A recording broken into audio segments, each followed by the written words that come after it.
Este é o Conversas Cruzadas aqui na TV Com, que pega um ponto, um item importante, polêmico do anteprojeto, encaminhado ao Senado, feito por uma comissão de juristas renomados, sobre o Código Penal. E a gente fala sobre o aborto, a legalização do aborto, ou a previsão de interrupção da gestação até a 12ª semana, quando a mulher não tiver condições de arcar com a gestação. Aí arcar do ponto de vista psicológico, enfim, não desejar mais a gestação, não tiver condições psicológicas de continuar com a gestação. É disso que nós estamos tratando aqui. Eu tenho aqui a opinião do João Toigo e ainda aqui também a Simone Zanella. Ficou um tema pendente aqui, que é a questão da laqueadura, né? Só para a gente concluir esse assunto aqui, porque eu estava comentando há pouco, uma mulher de 32 anos, 2 filhos, madura, procura um hospital público para fazer a laqueadura, aí tem norma e tal, que não, que só acima de tal idade ou depois do 3º filho que pode. Uma mulher de 32 anos, madura, pobre, aí o hospital... e tomou a decisão, aí um monte de norma que impede, né? Mas o atendimento, se me permite, o que está errado, aí a parte laqueadura ou não é um problema de ciência e ética médica, que tem que ver isso. Mas o hospital é que não atendeu direito. Não, são normas? Não, ela protocolos, mas veja, ela foi pedir uma laqueadura, mas o que ela precisava era um meio de viver a sua sexualidade sem engravidar. O hospital tinha que orientar e oferecer alternativas se a laqueadura não fosse a alternativa. Eu acho que não dá para pegar só um procedimento. O Estado tinha que disponibilizar uma alternativa para ela. Isso que eu digo. Aí, a laqueadura é uma forma, aí a doutora pode falar melhor, mas não adianta discutir que ela pode ou não fazer laqueadura. A obrigação do Estado é proporcionar condições para ela viver sem engravidar.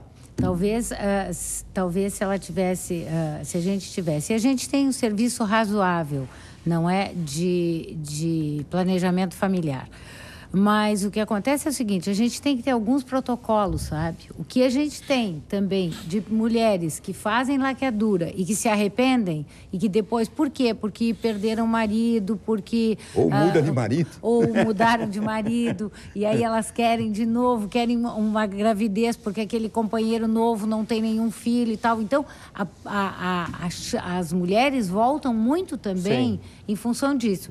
Então, agora, é lógico que existem outras alternativas e claro que quando as pessoas são jovens, a gente tem que pensar, 32 anos é porque para ti é velho, viu? Mas para mim é muito novo. Depende da perspectiva. Muito mais jovem acho que ainda, tem uma... assim. Não, hoje uma mulher aos 32. Então, eu acho que coisas que são irreversíveis, porque uma laqueadura muitas vezes ela é irreversível. Tu pode tentar com uma cirurgia caríssima depois tentar recuperar aquela trompa, mas nem sempre consegue, não é? Então, eu acho que essas alternativas a gente tem que deixar assim bem claras de que são coisas praticamente irreversíveis e que talvez essa tua funcionária tivesse condições de usar outros tipos de métodos até ela chegar a um determinado número de anos, porque senão, daqui a pouco vem uma de 25 que tem 5 filhos e diz assim, não, mas sabe, de alguma maneira tem que ter, como uma estrada. 80 quilômetros é o máximo. Mas, entendeu? por um outro lado, em contraponto ao que a doutora está trazendo, nós também precisamos pensar, enquanto Estado, porque nós estamos falando, então, de uma política de Estado, Sim. não é? Enquanto Estado, até onde vai o nosso alcance em termos de controle sobre o livre-arbítrio das pessoas, né? Aí também nós estamos falando de um Estado que, nesse âmbito, estaria procurando proteger uma mulher até de um arrependimento que ela poderia ter de uma escolha dela. E a questão é a seguinte, será que o Estado ele deve fazer isso? Sim, será que o Estado ele vai se colocar numa função paternalista a esse ponto? Acho que são questionamentos, né, que são trazidos por esse debate. Mas aí, veja, se o Estado está protegendo exatamente a liberdade dela, se quiser chamá-lo livre-arbítrio, tudo bem também, exatamente está preservando a liberdade dela, porque ela vai continuar livre para voltar a ter filhos. No momento ela diz que ela não quer ter filhos. Não, no momento. E se ela mudar, por que nós não podemos deixar que ela mude e se arrependa? Mas veja bem, o preservar a liberdade, o livre-arbítrio, é exatamente não deixar que a pessoa entre em qualquer beco sem saída, para ela ficar sempre livre para decidir.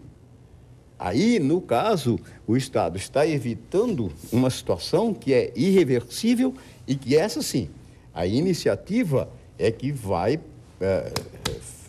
cortar, travar o livre-arbítrio da mulher, porque ela não vai mais poder escolher ter filho. Ela não vai mais poder escolher. É o contrário.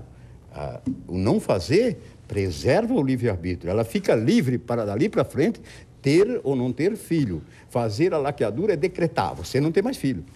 Aí é que é a invasão do livre-arbítrio. Aí o Estado está decidindo pela pessoa na medida em que cria uma consequência que inviabiliza o exercício da liberdade. Bom, aqui eu tenho a Simone Zanella, que participa, ela diz assim, esta irresponsabilidade deve ser ainda considerada crime, sim. Se a telespectadora diz assim, ó, Simone Zanella, esta irresponsabilidade do aborto, diz ela, deve ser ainda considerada crime.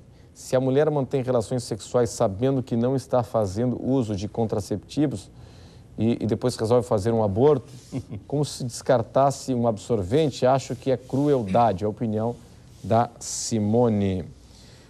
Aqui...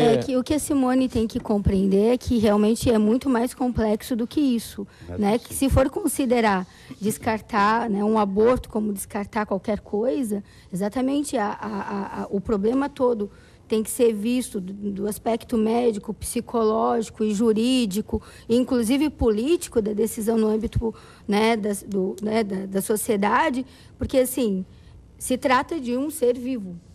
Claro que sim. E se trata de uma mulher que, em certas condições, engravidou.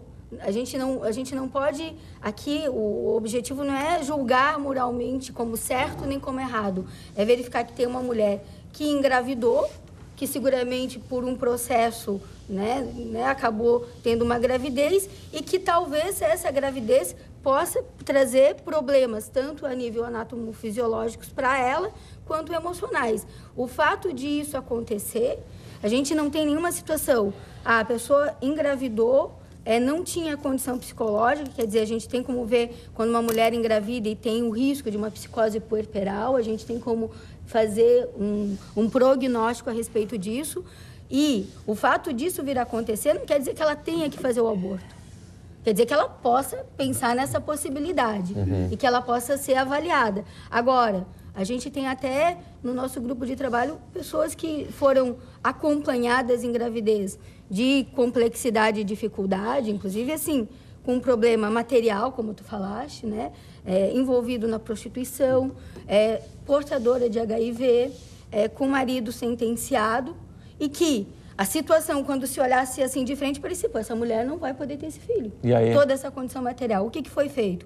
Foi feito um acompanhamento psicológico, médico, inclusive ela, né, foi medicada adequadamente, de modo que não prejudicasse a gestação. Ela passou toda a gravidez sendo acompanhada materialmente, psicologicamente e medicamente, teve o filho, inclusive sem que o filho nascesse com HIV. Esse serviço público? Não, isso foi feito um trabalho feito pelo nosso grupo. Hospital Universitário. E em termos articulados, médico do Hospital Universitário. Com o Hospital Universitário. E essa mulher teve o filho, sem nenhum dano consequente depois da gravidez. Então, quer dizer, só que ela era uma paciente que precisava do acompanhamento. Uma situação vulnerável. Certo, precisava do acompanhamento. Ela, sem o acompanhamento médico, sem o acompanhamento psicológico, sem assistência social e material, ela não conseguiria ter sobrevivido a essa gravidez. Bom, aqui... Você permite voltar a pergunta ali? Agora. Pode, claro. Outra coisa, onde há uma leviandade aí, não é da pessoa que engravida. A leviandade é nossa quando pensamos que as pessoas que engravidam como quem bebe água ou chupa uma bala. E se há isso, são casos muito raros. Vão engravidar numa relação amorosa, sei lá. A mulher vai engravidar num contexto concreto, com uma série de implicações. Não é bem assim, eu vou engravidar e depois... Uma mulher não faz isso. Então, se é para punir né? Contém que teu filho porque foi lá, agora paga? Bom, então faz o seguinte, criminaliza a fecundação. Engravidou sem coisa... Pessoal, é o seguinte, eu preciso chamar um intervalo comercial, eu volto com a opinião da senhora daqui a pouco, e também com a opinião do João Jonce Toigo, que manda a sua opinião aqui para o Conversas Cruzadas. Até já. Este é o Conversas Cruzadas aqui na TV Com, discutindo o aborto e a proposta no anteprojeto apresentado ao Senado. Daqui a pouco eu quero saber da Maíra, que é psicóloga e atua na Delegacia da Mulher, o que chega lá do ponto de vista de sexualidade infanto-juvenil, de gravidez indesejada, de estupro, inclusive, né? Bom, o seguinte, eu tenho aqui a opinião do telespectador, o João Citoigo, diz assim, é a vida sobre o aborto, é complicado, já é difícil para as crianças, a que forma se vem sem o consentimento divino, então é desistir dela antes. Aborto é feito em casos específicos, estupro, sem massa encefálica, enfim, é complicado, mas está aí para virar lei, é o aborto, é o que diz o João. Obrigado, João, pela sua participação. Maíra, o que aparece lá na delegacia? É pesado o jogo lá ou não? O jogo sempre é pesado, né? Falando em polícia e principalmente por uma questão, né? Poderia falar muitas coisas sobre sexualidade e polícia, mas vou me restringir à questão de gestação, né? O que as gestações que chegam até nós trazem. Primeiro, é importante pensar na sexualidade das adolescentes. E aí, pensando, adolescentes menores de 14 anos, tá? Ainda que consintam uma relação sexual com um homem, falando da mulher, então, né? Falando de gestação. Isso é considerado estupro, né? Então, mesmo havendo consentimento da menina menor de 14 anos, ela se relacionando com alguém maior de 14 anos, claro que torna-se mais grave se for maior de 18, isso é entendido como estupro. Mudou a lei agora? Antes era 16, não tinha uma coisa assim?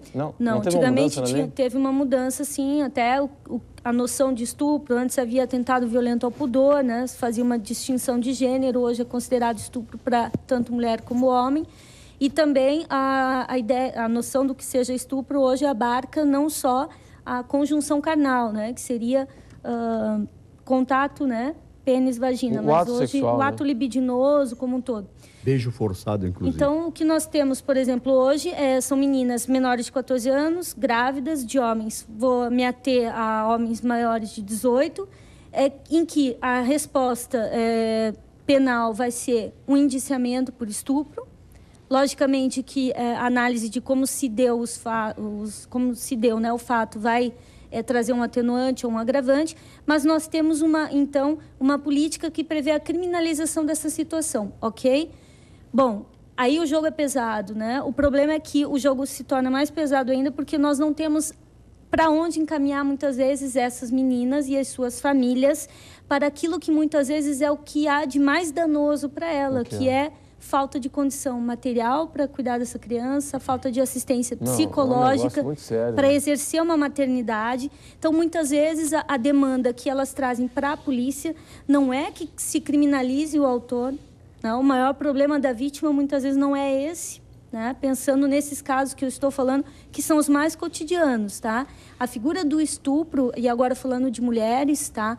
A figura do estupro, além de estupro por desconhecidos, ela é raríssima, pelo menos de ser notificada, né? A maior parte dos estupros contra mulheres, quando notificado, é por conhecidos e, via de regra, pessoas que moram dentro de casa, né? Então, eu ressaltaria aqui, mais uma vez, a falta de políticas públicas que pensem na vítima. Então, há, sim, um agigantamento do Estado penal, quer dizer, nós temos, sim, ainda que com as suas dificuldades, mas uma previsão legal que se propõe a criminalizar o autor, uma preocupação em se fazer um combate, é a terminologia bélica bastante utilizada, mas continua se colocando em segundo plano a assistência às vítimas. E quando se fala em sexualidade, não é diferente. Crianças vítimas de crimes sexuais não têm para onde ser encaminhadas aqui em Florianópolis, para te receber encaminhamento, né? Então, isso é uma tragédia, né? Isso é uma tragédia. Uma tragédia. Agora, Aí, no caso, bom, é porque eu assisti na mídia aí, meses atrás e tal, numa região aí, em Minas Gerais, não sei aonde, havia uma escola lá onde o percentual de criança, menina lá engravidando com 14 anos, 15 anos, era elevado. Como é que eles resolveram o problema? Com a máquina de distribuir camisinha, a coisa se reduziu drasticamente, de distribuir preservativo dentro da escola. Ia lá. Mas vai falar isso para os pais, E aí né? nós não temos políticas pois é, aí que entra de lazer, né? políticas de lazer para esses aí que adolescentes, falta de esporte. educação, né? lazer e meios. Lá nessa escola resolveram assim, eles baixaram, mas reduziram drasticamente o percentual de alunas engravidando. Onde isso, em Minas Gerais? Na própria, na rede jornal da Rede Globo, eu lembro bem, noticiando isso, fazendo essa reportagem, entrevistando, se não me engano, foi até no Fantástico. E a partir do momento em que a gente consegue conversar isso, em que as coisas começam a ficar claras, não é? E que os adolescentes e as pessoas têm acesso, é lógico que as coisas começam a melhorar. A gravidez na adolescência no Brasil baixou ultimamente. Sim. É menor o número de adolescentes grávidas. Por quê? Justamente porque se tem conseguido conversar, se tem conseguido aceitar melhor a sexualidade fora do casamento, que era uma coisa que não se aceitava. E aceitando orienta, né? E aceitando orienta, e se fala, e se falando se esclarece. Claro, agora é interessante aqui o seguinte, até não sei... esclarecendo, a adolescente se previne e não chega a informação, não teremos que de chegar gravidez. Exatamente. Claro. Aqui, essa notícia aqui é de fevereiro, no jornal Estado de São Paulo. Não sei como é que prosperou. Até vocês devem ter alguma informação mais precisa. Notícia de fevereiro, o Ministério da Saúde, que estava decidindo discutir o programa de aconselhamento de mulheres que decidiram abortar. E a discussão de uma comissão do Ministério da Saúde para a produção de uma cartilha com orientações para que o procedimento seja feito com segurança. Uma espécie de política de redução de danos. Bom, essa política, isso aí aconteceu, essa cartilha foi emitida? Não poderia acontecer porque seria ilegal e inconstitucional. Mas na mesma linha das drogas também, Não, né? mas vai ser indução. Da mesma forma como se fez a política de redução de danos muito elogiosa no Brasil, de distribuição de seringas, descartáveis e tal, e a droga é ilegal. Mas eles podiam estar estudando isso a título não ser de um projeto piloto ou coisa assim, porque se for fazer isso, é indução ao aborto, que é crime, não pode. Não tem como, só com... Agora, eu acho que aí até pode vir, eu penso, que aí pode vir um ponto que pode ser positivo da descriminalização. Aí é possível fazer isso. Sim. Eu acho que agora tem que ser uma educação sexual e não uma orientação das condições para a mulher abortar. Isso não existe. A gente estava falando, isso é muito mais complexo, né? Não acontece, e a doutora Marines pode dizer assim, uma situação que a mulher aborta e não tenha danos até anatomofisiológicos, muitas vezes emocionais. Muitas vezes ela paga com a vida isso. E muitas vezes, ela faz... Aí vai para uma relação amorosa, vai para uma vida conjugal, vai ter outro filho e não consegue se viabilizar. Quer dizer, ela acaba tendo toda uma consequência para a sua vida futura desastrosa, emocional, material e tudo mais, por um aborto. Então, quer dizer, o que a gente tem que considerar é assim, o aborto como uma possibilidade dentro de outras possibilidades. Quer dizer, quando vai se descriminalizar o aborto, quer dizer, dentro de certas condições, é uma possibilidade que a mulher pode escolher? É. Agora, ela deve, ela precisa, é a única alternativa? Isso já é outra coisa. Né? Então, quer dizer, eu acho que é nesse âmbito que está sendo posto como uma descriminalização de uma mulher tenha, além das outras alternativas, essa possibilidade. Mas ela nem deve, nem é a única. E aí também, quando nós questionamos essas representações ideais, por exemplo, a de que toda mulher é preparada para ser mãe, não é? Nós vamos, por exemplo, compreender os casos, voltando a falar de polícia, os casos de infanticídio, ou de mães que matam os filhos, né? De várias modalidades, ou abandonam a morte. É muito comum, a gente tem visto muito isso no noticiário. Pessoal, nós estamos efetivamente sobre a hora. De qualquer modo, parabéns à condução do programa, ao programa, né? Com a participação dos colegas, porque essa foi uma das raras vezes em que eu ouvi conversar, tive a oportunidade de participar, mas podia não participar, desse problema aí tão complexo, com objetividade, com boa vontade. Obrigado. Eu parabenizo o programa e legal, os colegas. Bacana. Obrigado pela atenção dos senhores. Os senhores e as senhoras que fizeram o programa. Bacana, legal, obrigado, hein? O Conversas Cruzadas vai ficando por aqui. Estaremos de volta amanhã. Conversas Cruzadas, quem decide tem opinião, assiste. Tchau.